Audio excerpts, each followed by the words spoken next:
Assalamualaikum warahmatullahi wabarakatuh. Kami dari kelompok A, mata kuliah Seminar Akuntansi Manajemen. Saya sendiri Muhammad Adi Surya Adriantara, teman saya Muhammad Habib Usnan, dan Nimade Sriwindari. Di video ini, saya sebagai perwakilan kelompok akan melakukan review tentang jurnal dari Muhammad Khairul Huda dan kawan-kawannya yang berjudul The Problem of Transfer Pricing in Indonesia Taxation System, dan jurnal dari Hong Nhat Nguyena dan kawan-kawannya yang berjudul Conceptualizing the Effect of Transfer Pricing Law on Transfer Pricing Decision Making of FDI Enterprises in Vietnam. Sebelumnya, di sini saya terlebih dahulu akan menjelaskan apa itu transfer pricing. Ya, transfer pricing adalah suatu kebijakan yang diatur oleh perusahaan untuk menentukan harga transfer atas suatu transaksi, baik harga atas barang, jasa, harta tak berwujud, ataupun transaksi finansial yang dilakukan oleh perusahaan. Transfer pricing bisa juga diartikan sebagai besaran harga yang dibebankan satuan usaha individu pada perseroan multisatuan atas transaksi yang terjadi di antara mereka. Selanjutnya, tujuan penelitian. Tujuan dari kedua penelitian ini yaitu sama-sama bertujuan untuk menganalisis sistem perpajakan di Indonesia dan Vietnam dalam hal transaksi transfer pricing yang dilakukan oleh perusahaan multinasional yang bekerja sama dengan afiliasi di luar negeri, yang menyebabkan pemerintah berpotensi mengalami penurunan pendapatan dari pajak karena perusahaan multinasional cenderung mengalihkan kewajiban pajaknya ke negara lain dengan tarif pajak yang lebih rendah. Selanjutnya, pentingnya penelitian ini. Yang pertama, yaitu karena kedua penelitian ini sama-sama mengkaji tentang analisis sistem perpajakan di Indonesia dan Vietnam.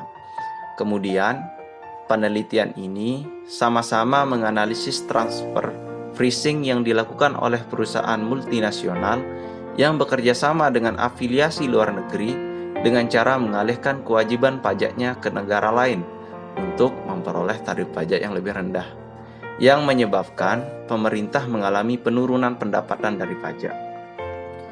Pendekatan atau metode penelitian dari kedua penelitian ini, yaitu di sini kedua penelitian ini sama-sama melakukan pendekatan, kemudian menentukan sumber hukum dan analisis kritis terhadap sumber melalui eksplorasi, penyelidikan, dan interpretasi.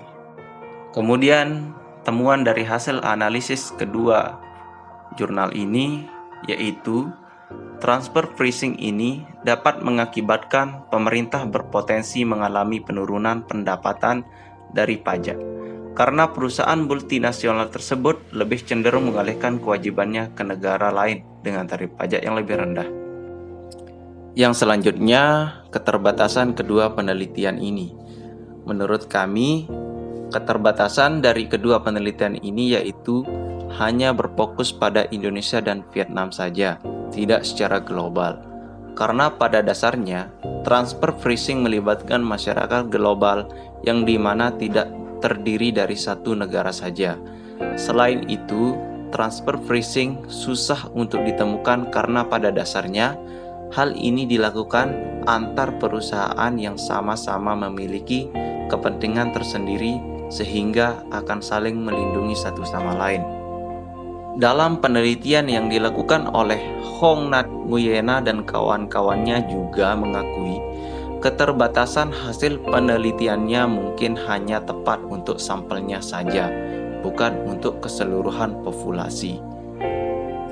Jadi, kesimpulan dari kedua hasil penelitian ini adalah transfer pricing yang dilakukan oleh perusahaan multinasional yang bekerja sama dengan afiliasi di luar negeri dapat mengakibatkan pemerintah berpotensi mengalami penurunan pendapatan pajaknya, karena transfer pricing ini pada dasarnya adalah usaha perusahaan multinasional untuk mengalihkan kewajiban pajaknya ke negara lain supaya tarif pajaknya menjadi rendah. Dan yang terakhir adalah critical review dari kami. Berdasarkan hasil analisis kedua jurnal tersebut, di sini kami mempunyai beberapa pendapat. Yang pertama itu, kedua penelitian ini hanya berfokus pada satu negara saja, yakni Indonesia dan Vietnam. Seharusnya penelitian ini juga dilakukan di beberapa negara, di mana perusahaan afiliasi ini mempunyai partner kerja. Yang kedua, penelitian ini belum dapat menjadi tolak ukur secara global karena hanya dilakukan pada satu sampel saja.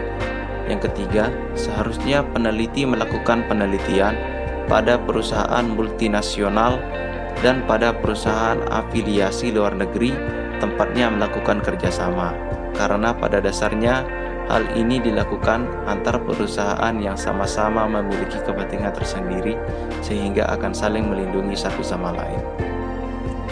Demikian dari kami, semoga apa yang kami sampaikan bermanfaat. Assalamualaikum warahmatullahi wabarakatuh.